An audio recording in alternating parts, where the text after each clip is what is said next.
ओम वंदे गौ मातरम। मित्रों, ब्रह्मलीन संत श्री डोंगरे जी महाराज द्वारा रचित ग्रंथ श्रीमद् भागवत रहस्य का हम पठन कर रहे हैं।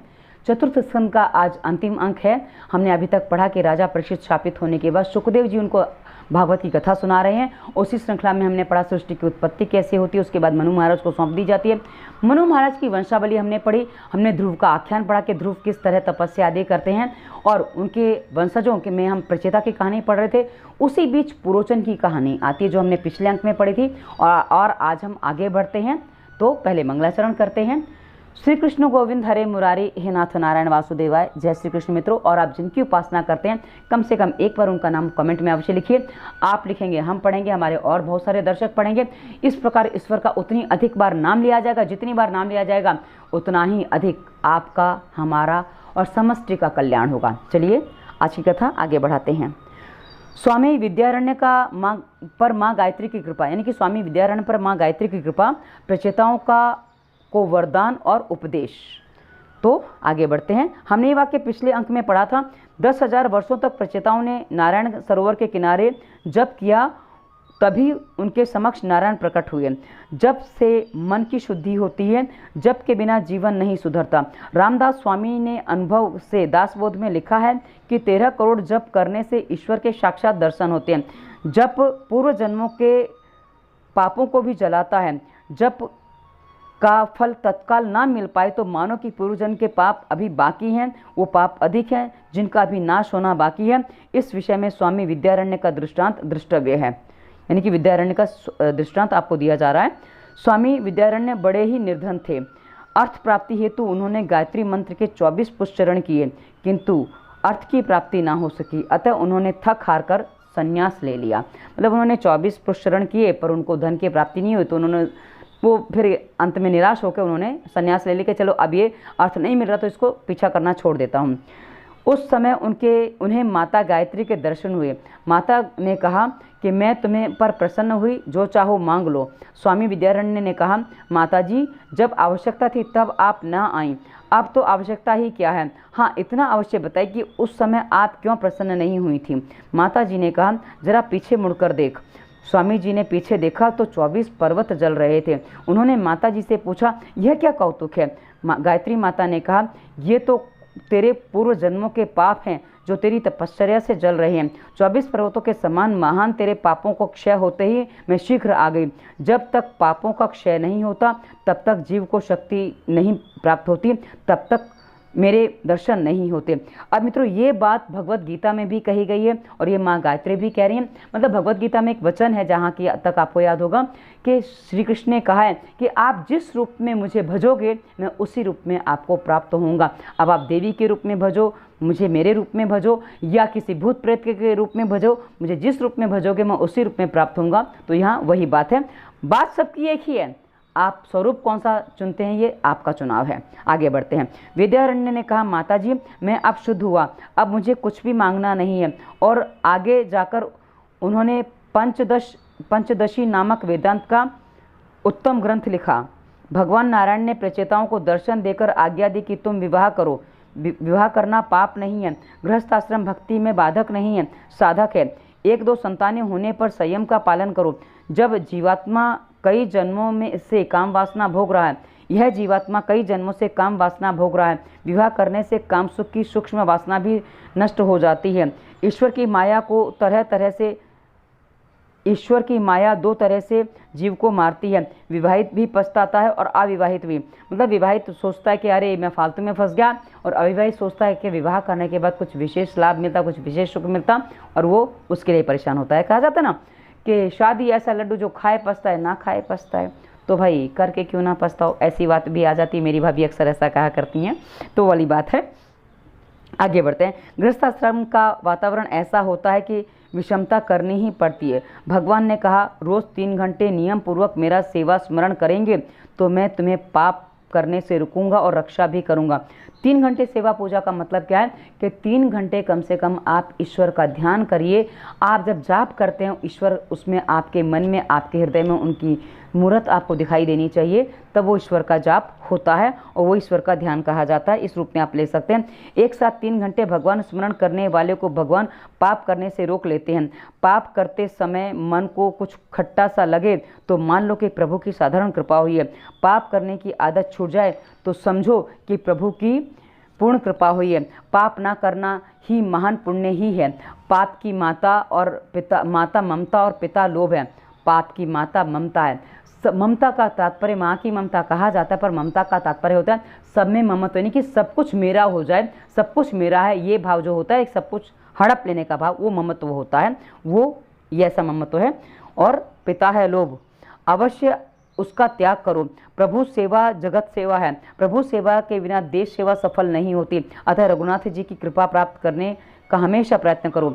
जितने तारे गगन में उतने शत्रु होएं, जिस पे कृपा राम की बाल न बांका होए। कोई कार्य की भी बुद्धि और शक्ति के बिना नहीं हो सकता और बुद्धि तथा शक्ति ईश्वर की आराधना के बिना प्राप्त नहीं हो सकती। केवल परोपकार से ईश्वर की प्राप्ति होती है। परोपकार कई बार ईश्वर की प्राप्ति में बाधक होती है।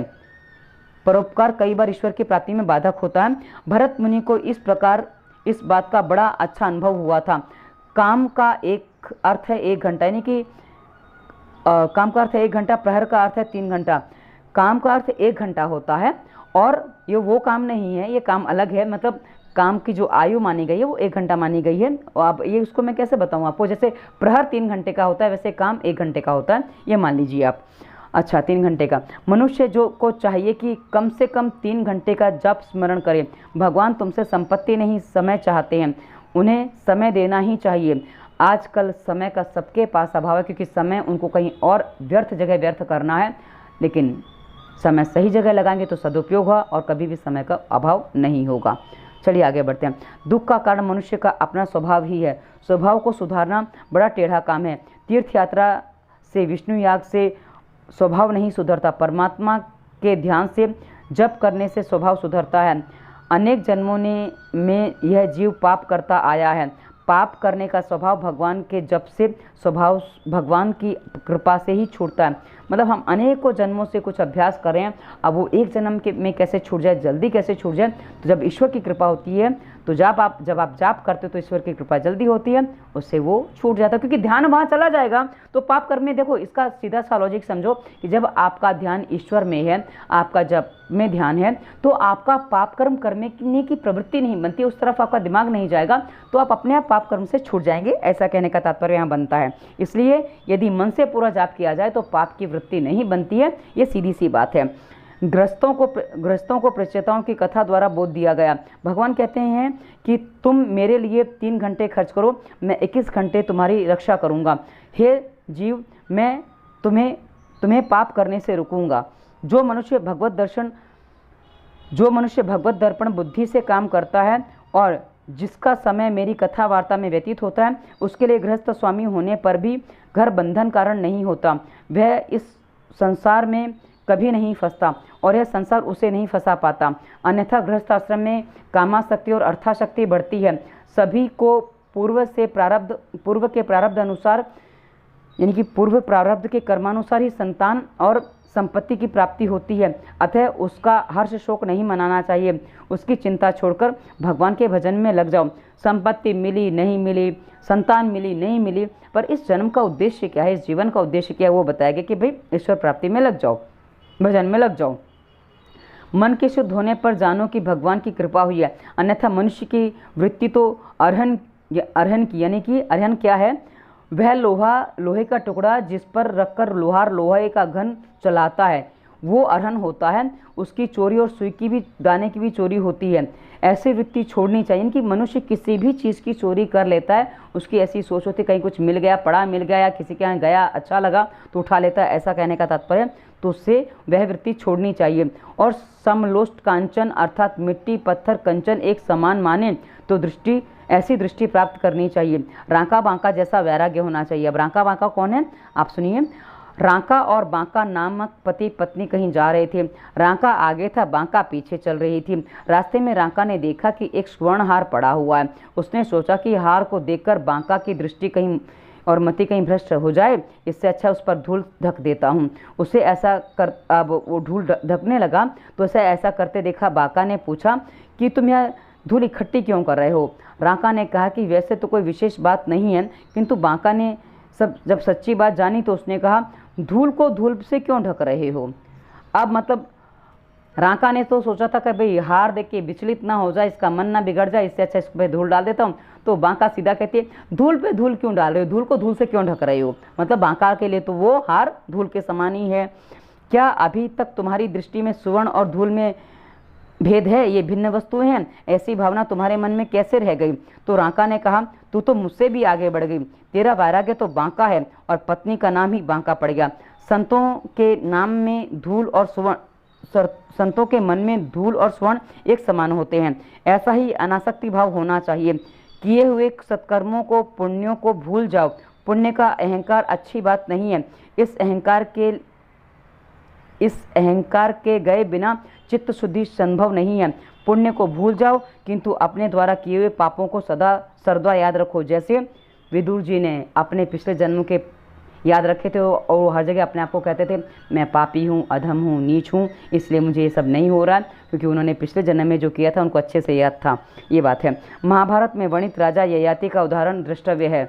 अब ययाति कौन है वो हम पढ़ेंगे थोड़ा सा। चलिए, अपने किए हुए पुण्यों के बल पर राजा ययाति सशरीर स्वर्ग में गए। उन्होंने इंद्रासन पर बैठना चाहा। इंद्र भयभीत होकर बृहस्पति देव के पास गए और सारी परिस्थिति बताकर मार्गदर्शन मांगा। तो बृहस्पति ने कहा इंद्र से कि तू ययाति राजा से पूछ कि उन्होंने पृथ्वी पर कौन कौन से पुण्य कार्य किए हैं जिसके बल से वह इंद्रासन पर बैठना चाहते हैं। अपने पुण्यों का वर्णन करने से उन पुण्यों का क्षय होगा। इंद्र ने बृहस्पति के परामर्श के अनुसार ययाति से पूछा। ययाति ने अपने गुणों का स्वयं ही वर्णन किया, अतः उन पुण्यों का क्षय हो गया और फलतः उसका स्वर्ग से पतन हुआ। याद रखो सदा कि अपने ही द्वारा किए गए सत्कर्मों का, पुण्यों का स्वयं वर्णन कभी ना करो और षड अंगादि वेदों का ज्ञान हो।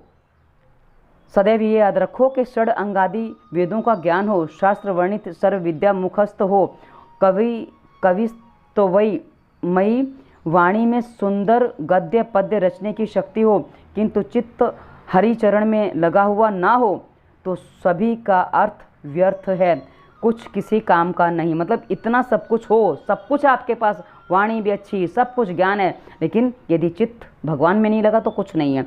भगवान ने प्रचेताओं को विवाह करने की आज्ञा दी। वे अपने घर आए, सभी का विवाह हो गया और सभी के यहाँ एक एक पुत्र का जन्म भी हुआ। सभी प्रचेता फिर नारायण सरोवर के किनारे आए। उन्होंने नारद जी से कहा, गृहस्थ आश्रम के विलासी वातावरण में अपने सारे ज्ञान को, अपने सारे लक्ष्य को हम भूल गए हैं। गृहस्थ आश्रम में विषमता रखनी पड़ती है, जिसके कारण ज्ञान विस्मृत हो गया है। शिवजी ने और भगवान नारायण ने हमको उपदेश दिया था, वे हम सब भूल चुके हैं। आप हमें फिर से उपदेश दीजिए। सारे जगत को कोई कभी खुश नहीं रख सकता। भगवान जगत को प्रसन्न रखना बड़ा कठिन कार्य। अब कठिन कार्य क्यों है उसके लिए कथा सुना रहे हैं। एक बार एक पिता पुत्र एक घोड़े को लेकर जा रहे थे। पुत्र ने पिता से कहा, तुम घोड़े पर बैठ जाओ, मैं चलता रहूँगा। पिता घोड़े पर सवार हो गया। रास्ते में कुछ लोगों ने देखा, यह कितना निर्दयी पिता है, यह स्वयं तो घोड़े पर सवार है और अपने छोटे से पुत्र को धूप में पैदल चला रहा है। यह सुनकर पिता पैदल चलने लगा और पुत्र घोड़े पर बैठा दिया पिता ने। हम देखो ये कहानी सबने सुनी है, पर यहाँ है तो मैं पढ़ रही हूँ उसको। आगे रास्ते में कुछ लोग मिले जिन्होंने कहा कि यह पुत्र कितना निर्दयी है, निर्लज्ज है, जवान होकर भी घोड़े पर सवार है और अपने बूढ़े पिता को पैदल चला रहा है। इसकी बात सुनकर पिता पुत्र दोनों ही घोड़े पर सवार हो गए। रास्ते में फिर कुछ आदमियों ने कहा, कितने निर्दयी लोग हैं, दोनों भैंसे जैसे हैं और घोड़े पर सवार हैं, इनका भार बेचारा घोड़ा कैसे सहेगा, दब जाएगा। इनकी बात सुनी तो पिता पुत्र दोनों पैदल चलने लगे। रास्ते में आगे कुछ और लोगों ने कहा, कितने मूर्ख हैं ये लोग, साथ में घोड़ा है फिर भी पैदल चल रहे हैं। एक बैठा तो टोका, दो बैठे तो टोके, निंदा जिसको करनी है वो करेंगे ही, जली कटी सुनाने वाले सुनाएंगे ही। लोगों ने राम तक को नहीं छोड़ा, कृष्ण तक को नहीं छोड़ा, तो हम किस खेत की मूली हैं। सीधी सी बात है। जगत में कैसा व्यवहार रखें, कैसा वर्तन रखें, यह समझ में नहीं आता, किंतु परमात्मा को प्रसन्न करना इतना कठिन कार्य नहीं है। जो परमात्मा को प्रसन्न करता है वह जगत को भी प्रसन्न कर सकता है, क्योंकि भगवान ही जगत के उपादान कारण हैं। रामचंद्र जी कुटिल के साथ भी सरल व्यवहार करते थे, किंतु कृष्ण सरल के साथ सरल और कुटिल के साथ कुटिल व्यवहार करते थे। यह इन दोनों के अवतारों की भिन्नता। कृते प्रतिकृतं कुर्यात् एषः धर्मः सनातनः। जगत को तो रामचंद्र जी भी प्रसन्न नहीं कर सके, तो सामान्य मनुष्य की तो क्या ही कर सकता है। समाज को राजा नहीं संत ही सुधार सकता है। रामदास स्वामी मन को बोध यानी कि उपदेश देते हैं, बहुत हीनता सख्य हुनार नहीं। इसलिए जगत को प्रसन्न रखने की वृत्ति छोड़कर ईश्वर को प्रसन्न रखने का प्रयत्न करो। प्रभु को प्रसन्न करने से तीव्र मार्गदर्शन नारद चौथे स्कंद में बताए गए हैं। क्या है? जीव मात्र से के प्रति दया, जो कुछ भी मिले उसमें से संतुष्टि, सभी इंद्रियों का संयम, इन 3 उपायों से परमात्मा शीघ्र ही प्रसन्न होते हैं। इन बातों को कार्यान्वित करने वाले पर भगवान की कृपा होती है। सभी इंद्रियों को संयमित रखो और विषयों को उनमें रमने ना दो, मतलब विषयों में उनको रमने ना दो। संयम के बिना जीवन सरल नहीं बन सकता। विष को खाने से ही मनुष्य मरता है, उसके चिंतन से नहीं, किंतु उपभोग ना करते हुए भी विषयों के चिंतन से मनुष्य मरता है। अर्थात विषय से भी बुरे हैं, उनका विषवत त्याग करो। मतलब जो विष होता है ना, जो विष यानी कि जहर जो होता है, वो खाने से ही मनुष्य मरता है, लेकिन विषय ही भरे होते हैं विषयों के चिंतन से। मतलब मुझे ऐसा करूँगा वैसा करूँगा, उसके चिंतन से। क्योंकि लोगों को बहुत सारे जो लोगों को रात को तकलीफ़ होती है, जो बच्चे होते हैं वो इसी कारण से होती है, वो चिंतन करने में ही उनको तकलीफ हो जाती है, उसी में उनका पतन हो जाता है। तो इसलिए ऐसा कहा गया। विदुर जी ने कहा, मैंने सुना है कि उसका मुझे विश्व त्याग करो। विदुर जी ने कहा, मैंने सुना कि उसका मुझे चिंतन करना है।